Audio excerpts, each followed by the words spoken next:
जय Hind everyone. All competition exam के लिए इम्पोर्टेंट होने वाला है, जो कि डेली बेसिस पे करंट अफेयर्स के प्रत्येक दिन 10 क्वेश्चन कराया जाता है और आप लोग पूरी वीडियो को देखिएगा।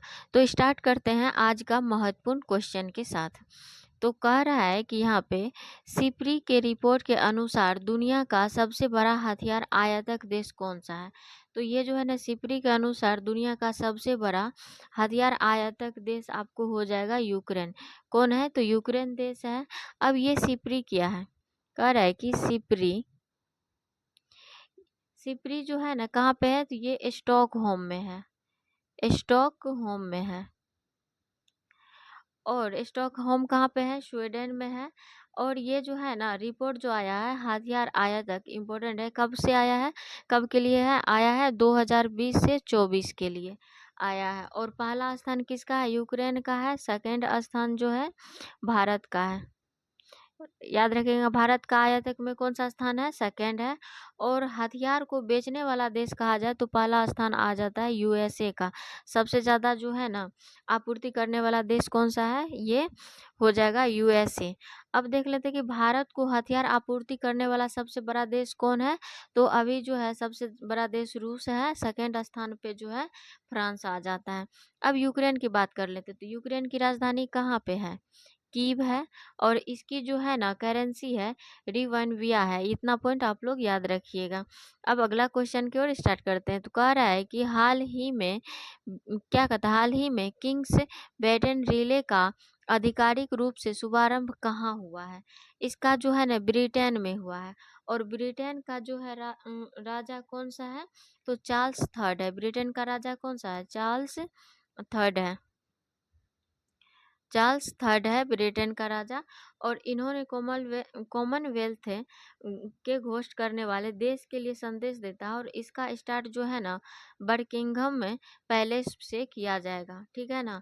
यह संदेश जो है ना चार्ल्स थर्ड जो है सर किंग्स राय को दे रहा है। चार्ल्स थर्ड किसको दे रहा है?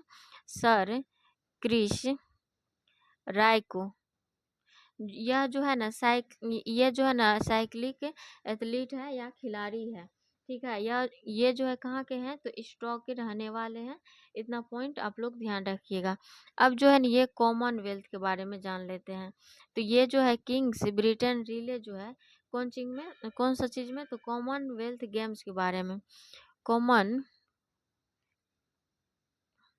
इसको देख लेते हैं। कॉमनवेल्थ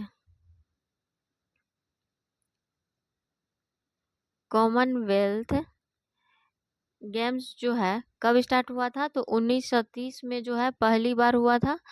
पहली बार कब हुआ था? तो 1930 में हुआ था। कहाँ पे? हैमिल्टन में। हैमिल्टन कहाँ? कनाडा में हुआ था। और 2022 में जो है 2022 में बर्किंघम में हुआ था, जो कि यूके में है। और 2026 में जो है ना ग्लासगो स्कॉटलैंड में होगा। तो इतना पॉइंट आप लोग ध्यान रखिएगा। तो इसका जो है आंसर है ब्रिटेन, ये ध्यान रखिएगा। अब नेक्स्ट क्वेश्चन है कि हाल ही में रूस यूक्रेन युद्ध को समाप्त करने के लिए वार्ता कहाँ प्रारंभ हुआ है? तो ये जो है ना ये रूस वार्ता के लिए, आप लोग को पता होगा कि अभी यूक्रेन और रूस के बीच में जो है युद्ध चल रहा था। तो ये जो है ना जेड्डा में होगा। इसको याद रखिएगा, कहाँ पे? जेड्डा में। ये कब हुआ था? रूस यूक्रेन, यहाँ पे रूस यूक्रेन युद्ध 2014 में जब हुआ था। तो रूस ने जो है ना क्रीमिया पर अधिकार कर लिया था। कहाँ पे? क्रीमिया पर अधिकार कर लिया था, जो कि यूक्रेन का भाग था। इसके लिए जो है ना अब समझौता हो रहा है। कहाँ पे? मिन्स्क में। कहाँ पे समझौता हो रहा है? कि मिन्स्क में हो रहा है। मिन्स्क की राजधानी कहाँ है? बेलारूस है मिन्स्क की राजधानी। अब 2022 में भी फिर से युद्ध हुआ था रूस और यूक्रेन में। कब? 2022 में। और जो है ना अब शांति वार्ता कहाँ पे हो रहा है? तो जेड्डा में हो रहा है। आप लोग याद रखिएगा। और जेड्डा कहाँ पे है? सऊदी अरबिया में है। और सऊदी अरबिया की राजधानी कहाँ पे है? तो रियाद है। इतना पॉइंट आप लोग याद रखिएगा। अब नेक्स्ट क्वेश्चन है कि हाल ही में अंतर्राष्ट्रीय आधिकारिक न्यायालय वारंट पर गिरफ्तारी होने वाले पूर्व एशियाई राष्ट्रपति रोड्रिगो टूडरो का संबंध किससे है? तो इसका संबंध जो है ना फिलीपींस से है। ये ध्यान रखिएगा। नेक्स्ट क्वेश्चन है कि हाल ही में कोल इंडिया ने स्वच्छ कोयला ऊर्जा और नेट जीरो केंद्र क्या कहते हैं क्लीन प्रारंभ करने के लिए किसके साथ समझौता किया है? तो ये जो है ना IIT हैदराबाद के साथ जो है समझौता किया है। अब ये जो है ना क्लिंज, ये क्लिंज क्या है इसके बारे में देख लेते हैं। क्लिंज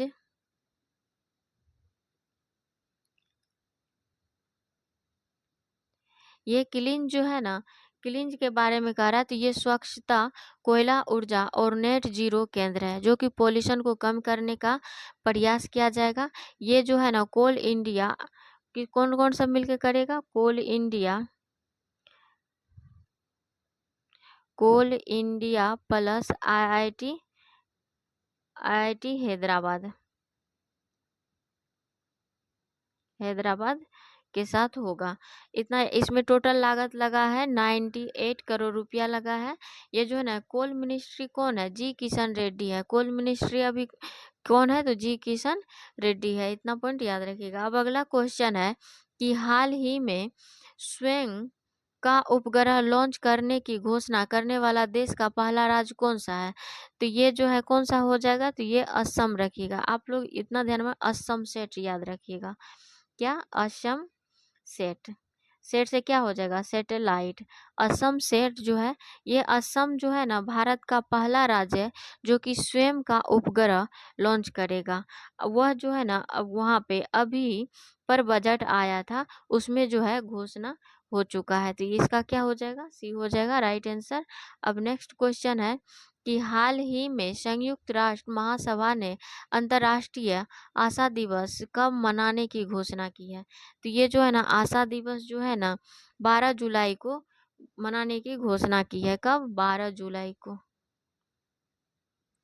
12 जुलाई को की है। ये अंतर्राष्ट्रीय आशा दिवस तय हो चुका है। और कहाँ पे? यूएन के महासभा में। यूएन के महासभा में। यूएन के महासभा में तय हो चुका है। इसको जो है ना यूएन को जो है ना विश्व का लघु संसद कहा जाता है। लघु संसद। विश्व का लघु संसद कहा जाता है। इसका जो है ना 79th अभी सत्र का अध्यक्ष कौन है? फिलो होम यंग है जो कि कैमरून के हैं। और इसका प्रस्ताव देने वाला कौन सा है? बहरीन और किरीबाती है। मतलब कि 12 जुलाई को जो अंतर्राष्ट्रीय आशा दिवस मनाया जाएगा इसका प्रस्ताव कौन सा देश दिया है? तो बहरीन और किरीबाती। इसके जो है ना वोटिंग में इसके विपक्ष में मतदान करने वाला एकमात्र देश है। इसके विपक्ष में कौन सा है? विपक्ष में एकमात्र देश कौन है? USA है। ये इम्पोर्टेंट हो जाता है, इसको ध्यान रखिएगा। और भारत की बात करें तो भारत ने जो है ना वोटिंग में भाग ही नहीं लिया। और जो है ना अंतर्राष्ट्रीय आशा दिवस मनाने के लिए टोटल देशों की 161 देशों की जो है समर्थन मिला है। कितना देश का समर्थन मिला है? तो 161 देशों का समर्थन मिला है। तो इतना पॉइंट याद रखिएगा। अगला क्वेश्चन है कि हाल ही में तिरुपति क्या कहते हैं तिरुमाला तिरुपति देव स्थान के शास्त्रीय गायक गरिमेला बालकृष्ण प्रसाद का निधन हुआ। कहाँ का है? तो ये जो है ना कर्नाटक के हैं। ये गरिमेला बालकृष्ण प्रसाद जो है का निधन हुआ। इसके निधन पे जो है ना PM मोदी भी शोक व्यक्त किया है। और कर्नाटक के जो है ना शास्त्रीय गायक था। इसका संबंध किससे है? तिरुमाला तिरुपति देवमाला से था। ये पूर्व क्या कहते हैं कि आस्थाना गायक था जिसको हम क्या कहते हैं कि दरबारी संगीतकार। क्या कहते हैं? दरबारी संगीतकार कहते हैं। संगीतकार कहते हैं। अब नेक्स्ट क्वेश्चन है कि हाल ही में विश्व पैरा एथलेटिक्स ग्रैंड प्रिक्स 2025 का शुभारंभ कहाँ पे हुआ है? तो इसका जो है ना प्रिक्स 2025 का जो है ना ये दिल्ली में शुभारंभ हुआ है। कहाँ पे हुआ है? तो दिल्ली में, नई दिल्ली। ये याद रखिएगा। इसका कहाँ शुभारंभ हुआ है? तो नई दिल्ली में हुआ है। और ये कौन सा स्टेडियम में? तो जवाहरलाल नेहरू स्टेडियम में हुआ है। इसमें टोटल जो है ना 50 खिलाड़ी भाग लेंगे और इसका लीड कौन कर रहा है? भारत कर रहा है। भारत के 3, एक है नवदीप सिंह जो कि भाला फेंकने वाला, दूसरा प्रवीण कुमार, तीसरा है धर्मवीर। ठीक है, तो इतना पॉइंट अब आप लोग ध्यान में रखिएगा। अगला क्वेश्चन है कि हाल ही में क्या कहता है कि संन्यास के बाद 40 वर्ष की उम्र में राष्ट्रीय टीम में वापसी करने वाले सुनील छेत्री का संबंध किस खेल से है? तो इसका जो संबंध है ना फुटबॉल से है। सुनील छेत्री का संबंध किससे है? तो फुटबॉल से। सुनील छेत्री का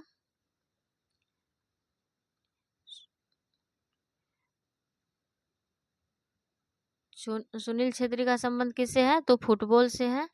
और ये कहाँ पे किसके खिलाफ फाइनल खेला था जब संन्यास लिया था? तो कुवैत के साथ खेला था संन्यास। और संन्यास के बाद इन्होंने कमबैक किया है।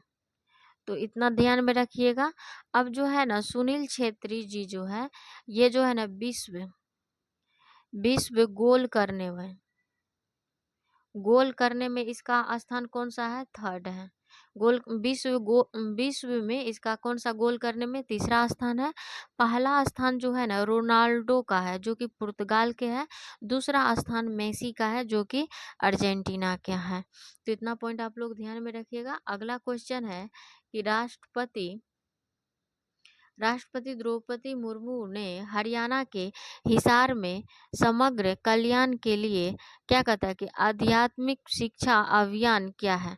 आध्यात्मिक शिक्षा अभियान क्या है? राष्ट्रपति द्रौपदी मुर्मू ने 11 मार्च 2025 को हरियाणा के हिसार में ब्रह्म कुमारीज के समग्र कल्याण के लिए आध्यात्मिक शिक्षा नामक क्या कहता है कि राज्य स्तरीय अभियान का आरंभ किया है। कहाँ के अध्यात्म है? तो ये अध्यात्म पर आधारित व्यवस्था का टिकाऊ बनी रहे। यदि वीडियो पसंद आए तो like, comment, share and subscribe जरूर करिएगा। Thanks for